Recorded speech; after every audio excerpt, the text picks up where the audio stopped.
نحمده ونصلي على رسوله الكريم اما بعد فاعوذ بالله من الشيطان الرجيم بسم الله الرحمن الرحيم وإن كنتم في ريب مما نزلنا على عبدنا فأتوا بسورة من مثله وادعوا شهداءكم من دون الله إن كنتم صادقين فإن لم تفعلوا ولن تفعلوا فاتقوا النار التي وقودها الناس والحجارة اعدت للکافرین صدق اللہ و مولانا العظیم۔ آج ہم اپنے درس قرآن کا آغاز سورۃ البقرہ کی آیت نمبر 23 اور 24 سے کر رہے ہیں۔ فرمایا وَإِن كُنتُمْ فِي رَيْبٍ مِّمَّا نَزَّلْنَا عَلَىٰ عَبْدِنَا فَأْتُوا بِسُورَةٍ مِّن مِّثْلِهِ، اور اگر تم اس قرآن کے بارے میں ذرا بھی شک میں ہو جو ہم نے اپنے بندے محمد صلی اللہ علیہ وسلم پر اتارا ہے تو اس جیسی کوئی ایک صورت بنا لاؤ۔ وَادْعُوا شُهَدَاءَكُم مِّن دُونِ اللَّهِ إِن كُنتُمْ صَادِقِينَ، اور اگر سچے ہو تو اللہ کے سوا اپنے تمام مددگاروں کو بلا لو۔ فَإِن لَّمْ تَفْعَلُوا وَلَن تَفْعَلُوا فَاتَّقُوا النَّارَ الَّتِي وَقُودُهَا النَّاسُ وَالْحِجَارَةُ، پھر بھی اگر تم یہ کام نہ کر سکو اور یقیناً کبھی نہیں کر سکو گے تو ڈرو اس آگ سے جس کا ایندھن انسان اور پتھر ہوں گے۔ اعدت للکافرین، وہ کافروں کے لیے تیار کی گئی ہے۔ پچھلی آیات میں توحید کا بیان تھا، اب اسلام کے دوسرے اہم عقیدے یعنی حضرت صلی اللہ علیہ وسلم کی رسالت کا بیان ہے۔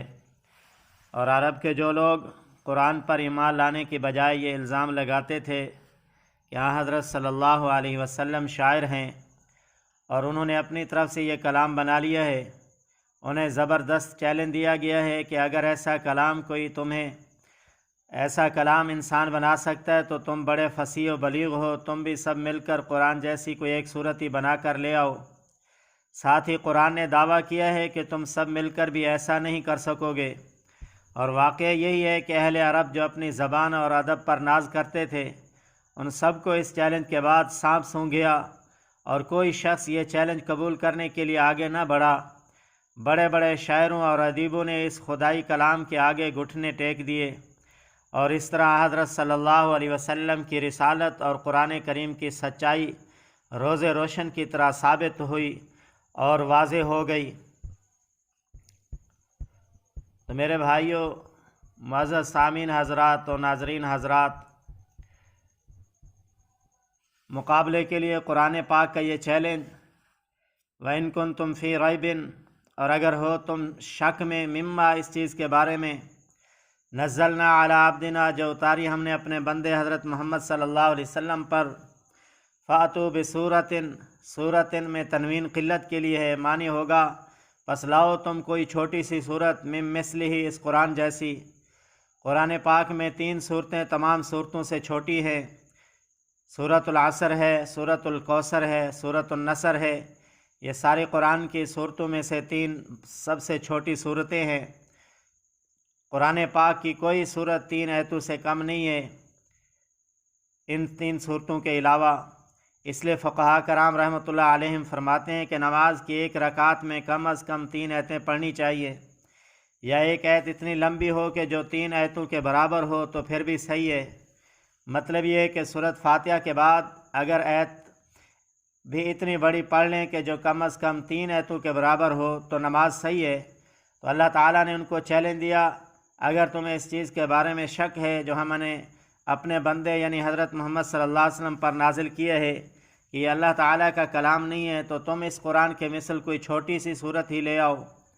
یہ ان کو اللہ تعالیٰ کی طرف سے آخری چیلنج تھا۔ پہلے یہ چیلنج دیا گیا کہ لئن اجتمعت الانس والجن علی ان یأتوا بمثل ھذا القرآن لا یأتون بمثلہ ولو کان بعضهم لبعض ظہیرا، یعنی انسان اور تمام جن مل کر بھی اس قرآن کی مثل لانا چاہیں تو نہیں لا سکتے، اگر یہ ایک دوسرے کے مددگار بھی بن جائیں۔ گویا ساری مخلوق عاجز ہے اس بات سے کہ قرآن جیسا کوئی کلام پیش کر سکے۔ پھر چیلنج دیا کہ اگر سارے قرآن کی مثل نہیں لا سکتے تو تمہیں مزید چھوٹ دے دیتے ہیں۔ وہ اس طرح کہ قرآن کریم کی کل 114 صورتیں ہیں، 104 صورتیں تمہیں معاف ہیں۔ فَأْتُوا بِعَشْرِ سُوَرٍ مِثْلِهِ، بس اس جیسی 10 صورتیں ہی بنا کر لے آؤ۔ معلوم ہو جائے گا کہ یہ اللہ تعالیٰ کا کلام نہیں ہے، بلکہ انسان بھی اس جیسا کلام پیش کر سکتا ہے، مگر کوئی بھی اس چیلنج کا جواب نہ دے سکا۔ پھر آخر میں یہ چیلنج دیا کہ اس قرآن جیسی کوئی چھوٹی سی صورت ہی لے آؤ، اور پہلے تو انسانوں اور جنوں کو چیلنج تھا، اور اب فرمایا وَادْعُوا شُهَدَاءَكُم مِّن دُونِ اللَّهِ۔ شہداء شہید کی جمع ہے، اور یہاں شہید کے معنی مددگار کے ہیں، معنی ہوگا بلا لو اپنے امدادیوں کو اللہ تعالیٰ کے نیچے نیچے، چاہے انسان ہوں، چاہے جنات ہوں، چاہے فرشتے ہوں، ان کنتم صادقین، اگر ہو تم سچے۔ فَإِن لَّمْ تَفْعَلُوا، پس اگر تم نہ کر سکو، یہ درمیان میں جملہ معترضہ ہے، وَلَن تَفْعَلُوا، اور ہرگز نہ کر سکو گے۔ 15ویں صدی شروع ہے، آج تک کوئی مئی کا لال قرآن پاک جیسی ایک صورت بھی نہ لا سکا، حالانکہ سبحان وائل جیسے بڑے بڑے فصیح اور بلیغ اس دنیا میں آئے۔ فصیح عرب سبحان وائل قرآن کے سامنے مہر بلب، بہت بڑا فصیح، سبحان وائل تمام فصحاء کا سردار سمجھا جاتا تھا، اور اتنا فصیح تھا کہ اس نے بالغ ہونے کے بعد ساری زندگی مکرر جملہ نہیں بولا، یعنی اپنے مطلب کی ادائیگی کے لیے اس نے جو جملہ ایک دفعہ بولا ہے دوبارہ اسے زبان پر نہیں لایا، اگر وہ بات دوبارہ بیان کی ہے تو دوسرے جملے کے ساتھ بیان کی ہے، مگر اس کو بھی قرآن جیسی صورت لانے کی ہمت نہیں ہوئی، نہ آج تک کوئی لا سکا، نہ قیامت تک کوئی لا سکے گا۔ تو اس لیے فرمایا فَاتَّقُوا النَّارَ الَّتِي، پھر ڈرو تم اس آگ سے، وَقُودُهَا النَّاسُ وَالْحِجَارَةُ، جس کا ایندھن ہوں گے لوگ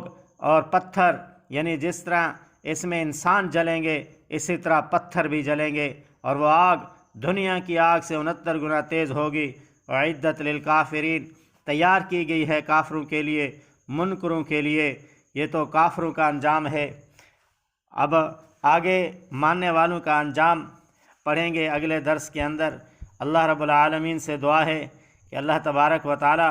ہم سب کو قرآن مجید پڑھنے، سمجھنے اور اس پر عمل کرنے کی توفیق نصیب فرمائے، اور قرآن مجید کے پیغام کو، قرآن مجید کے احکامات کو دوسروں تک پہنچانے کی توفیق نصیب فرمائے۔